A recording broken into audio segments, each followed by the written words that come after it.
KPMSന്റെ വിവിധ ഗ്രൂപ്പുകളിൽ പ്രവർത്തിച്ചിരുന്ന ശാഖകളും പ്രവർത്തകരും മാതൃസംഘടനയുമായി ചേർന്ന് പ്രവർത്തിക്കുമെന്ന് KPMS വൈക്കം യൂണിയൻ ഭാരവാഹികൾ. പട്ടികജാതി വിഭാഗത്തിലെ പ്രബല ശക്തിയായ പുലയ സമുദായം ഒന്നിച്ചു നിന്നെങ്കിൽ മാത്രമേ സമുദായത്തിന് ഗുണം കിട്ടുകയുള്ളൂ എന്ന ബോധ്യത്തിന്റെ അടിസ്ഥാനത്തിലാണ് ഈ തീരുമാനമെന്നും ഭാരവാഹികൾ വാർത്താസമ്മേളനത്തിൽ അറിയിച്ചു.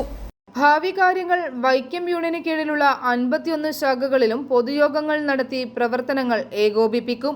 ഏപ്രിൽ മാസത്തിൽ വിപുലമായ യൂണിയൻ സമ്മേളനം വൈക്കത്ത് നടത്തുമെന്നും KPMS സംസ്ഥാന secretary KA Thankappan, VK Rajappan, K Sivadas, CP Kunjan, KP Hari, Vaikom Vinod, R Prasannan, Ashokan Kollappally, Ullala Raju, Shaji Ullala, Chithran KG തുടങ്ങിയവർ വൈക്കം പ്രസ് ക്ലബ്ബിൽ നടന്ന വാർത്താ സമ്മേളനത്തിൽ അറിയിച്ചു.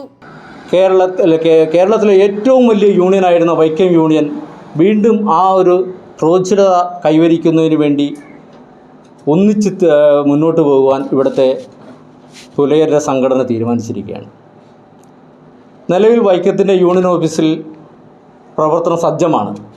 ആ സജ്ജത്തിൽ VK രാജപ്പൻ യൂണിയൻ പ്രസിഡൻറ്റും MK രാജു യൂണിയൻ സെക്രട്ടറിയും അശോകൻ കല്ലേപ്പള്ളിയിൽ യൂണിയൻ ഖജാൻജിയുമായി നിൽക്കുന്ന മാതൃസംഘടനയിലേക്ക് ഈ വിവിധ ഗ്രൂപ്പിൽ നിൽക്കുന്ന എല്ലാവരും കൂടെ ചേർന്ന് ഒറ്റക്കെട്ടായി പ്രവർത്തിക്കുവാൻ തീരുമാനിച്ചിരിക്കുകയാണ്. i4A news Vaikom.